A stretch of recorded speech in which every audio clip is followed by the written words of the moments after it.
Hello everyone, welcome back to our channel. Today we are explaining about the new topic scope of international business.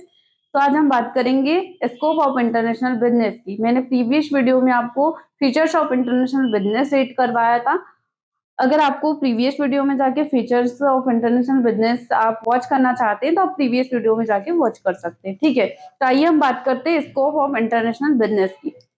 जो पहला scope है international trade. International trade की meaning देखते हैं। International trade refers to the exchange of goods service and capital between different country. मतलब दो या दो से अधिक देशों के बीच में गुड्स का, सर्विस का और कैपिटल का एक्सचेंज करना, ये क्या कहलाता है? इंटरनेशनल ट्रेड कहलाता है। अब एक्सचेंज अपन दो प्रकार से कर पाते हैं, ये एक तो इम्पोर्ट करके या एक्सपोर्ट करके। ठीक है, तो इम्पोर्ट की मीनिंग होती है आयात करना और एक्सपोर्ट की मीनिंग होती है निर्यात करना। ठीक है, तो हम इसे एक डेली लाइफ एग्जांपल के थ्रू समझते हैं कि India imports crude oil for Saudi Africa. मतलब जो इंडिया है वो क्या करता है? इंपोर्ट करता है क्या का? क्रूड ऑयल का, सऊदी अफ्रीका से। ठीक है, और दूसरा एग्जांपल है एक्सपोर्ट का। India export basmati rice in Saudi Africa. मतलब जो इंडिया है वो एक्सपोर्ट करता है बासमती राइस का सऊदी अफ्रीका में। यह इंटरनेशनल ट्रेड का एग्जांपल है। ठीक है, दूसरा इसका जो स्कोप है वो है इंटरनेशनल मार्केटिंग। इंटरनेशनल मार्केटिंग को हम जानते हैं, international marketing means promoting and selling product of services in more than one country. मतलब एक देश से दूसरे देश में अपना जो प्रोडक्ट रहता है उसकी क्या करना? प्रमोटिंग करना, सेलिंग करना एवं सर्विस प्रोवाइड कराना, ये क्या कहलाता है? इंटरनेशनल मार्केटिंग कहलाती है। इंटरनेशनल मार्केटिंग को हम डेली लाइफ एग्जांपल के थ्रू समझते हैं। जैसे कोका कोला कंपनी हो गई।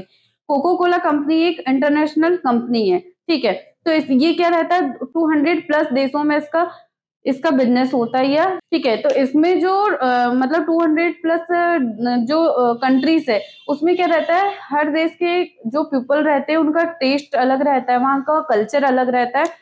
तो जो कोका कोला कंपनी है वो हर देश की, हर कंट्री के पीपल के अकॉर्डिंग वहाँ के जो कोका कोला पेप्सी का जो टेस्ट है वो अलग अलग बनाती है, थोड़ा डिफरेंट रहता है। ठीक है, तो ये क्या हो गया? इंटरनेशनल मार्केटिंग हो गया। ठीक है, इसी तरह एप्पल के आईफोन है। जो एप्पल के आईफोन है वो अमेरिका की कंपनी है, आप सभी जानते हैं। ठीक है, लेकिन वो क्या करती है? इंटरनेशनल मार्केटिंग करती है ऑल ओवर कंट्री में। मतलब दो या दो से अधिक देशों के बीच में वो इंटरनेशनल मार्केटिंग करती है। ये इंटरनेशनल मार्केटिंग का एक एग्जाम्पल है। ठीक है, और भी हम समझ सकते हैं इंटरनेशनल मार्केटिंग में।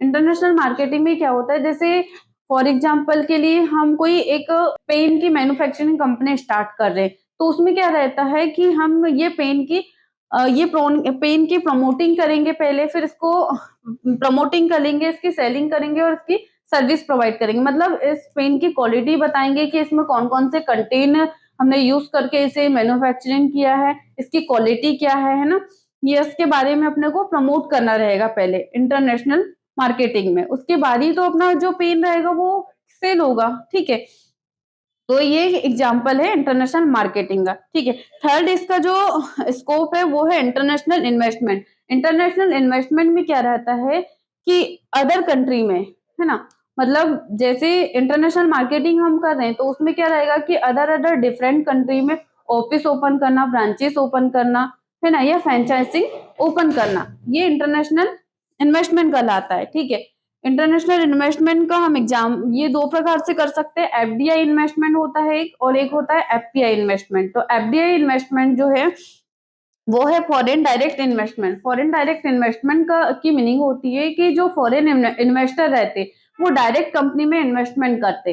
ठीक है, जैसे सैमसंग कंपनी स्मार्टफोन बनाती है, आप सभी जानते हैं। तो जो सैमसंग कंपनी है वो उन्होंने क्या किया? इंडिया में एक फैक्ट्री, जो सैमसंग कंपनी का इंडिया में फैक्ट्री ओपन करना है, फैक्ट्री खोलना, ये क्या है? एफडीआई इन्वेस्टमेंट है, मतलब फॉरेन डायरेक्ट इन्वेस्टमेंट है। एफबीआई जो सैमसंग कंपनी है वो अदर कंट्री की है, लेकिन उन्होंने क्या किया? इंडिया में फैक्ट्री ओपन करके जो अपना स्मार्टफोन है वो सेल कर रही है, ये एफडीआई इन्वेस्टमेंट कहलाता है। ठीक है, इसी तरह दूसरा जो इन्वेस्टमेंट है वो एफपीआई इन्वेस्टमेंट है। एफपीआई इन्वेस्टमेंट का मतलब होता है फॉरेन पोर्टफोलियो इन्वेस्टमेंट। इसमें ये क्या होता है? जो फॉरेन इन्वेस्टर रहते हैं वो क्या रहता है? अपने पोर्टफोलियो में डायरेक्ट पैसे इन्वेस्टमेंट करते हैं या मनी इन्वेस्टमेंट करते हैं। जैसे फॉर एग्जांपल के लिए कि अदर कंट्री के जो इन्वेस्टर रहते हैं वो अपने देश के शेयर मार्केट में इन्वेस्ट करते हैं, है ना?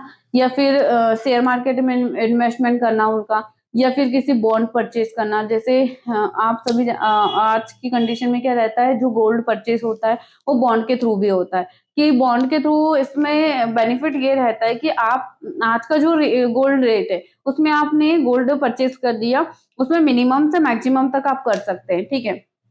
तो उसमें क्या रहेगा कि आपने जितना भी उसमें गोल्ड परचेज किया है, आने वाले समय में आप उसे सेल करना चाहते हैं, है ना? तो उसमें क्या रहेगा, जो गोल्ड का वर्तमान रेट रहेगा उस टाइम का, तो उसमें नो जीएसटी, मतलब कोई भी जीएसटी चार्जेस नहीं कटेगा, और आपका जो गोल्ड है वो सेम रेट में आपका मतलब कोई भी डिडक्शन ना होके जो रेट रहेगा उसी रेट में आपका गोल्ड सेल हो जाएगा।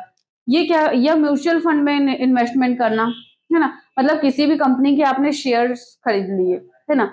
जैसे फॉर एग्जांपल के लिए टाटा मोटर्स के आपने मतलब 500 शेयर खरीद लिए। आज का उसका जो रेट है वो हम एग्जांपल के थ्रू मानते हैं कि जो टाटा मोटर्स का वो एक शेयर है 100 रुपीज का। फॉर एग्जांपल के लिए कल का मार्केट जब ओपन होता है तो उसमें अगर उसका जो प्राइस है वो 102 रुपए भी हो जाता है, तो आपने जितना आज टाटा मोटर्स के शेयर खरीदा था कल उसे सेल आउट करते, या शेयर खरीदना, यही एफपीआई इन्वेस्टमेंट कहलाता है, या एफपीआई इन्वेस्टमेंट का एक एग्जाम्पल है, ठीक है? इसका जो फोर्थ स्कोप है वो है इंटरनेशनल लाइसेंसिंग और फ्रेंचाइजिंग। इसका मतलब होता है कि लाइसेंसिंग की मीनिंग हम डायरेक्ट समझते हैं। लाइसेंसिंग में क्या रहता है, कोई एक कंपनी अपना जो ब्रांड नेम है, कंपनी का जो ब्रांड नेम है, लोगो है और टेक्नोलॉजी है, सर्विस है, वो अदर किसी कंपनी को या अदर किसी पर्सन को प्रोवाइड करती है, परमिशन प्रोवाइड करती है कि आप इसे यूज कर सकते हैं या यूज करने की अनुमति प्रदान करती है। जैसे आप डिज्नी कंपनी है, जो डिज्नी कंपनी है वो एक खिलौने की कंपनी है, ठीक है? तो वो क्या करती है, इंडिया में मिक्की माउस को अपनी लाइसेंसिंग दे के रखी है, जिसके थ्रू वो, जिसके बदले वो कुछ पैसे उससे लेती है या कुछ पैसे उनसे चार्ज करती है, ठीक है?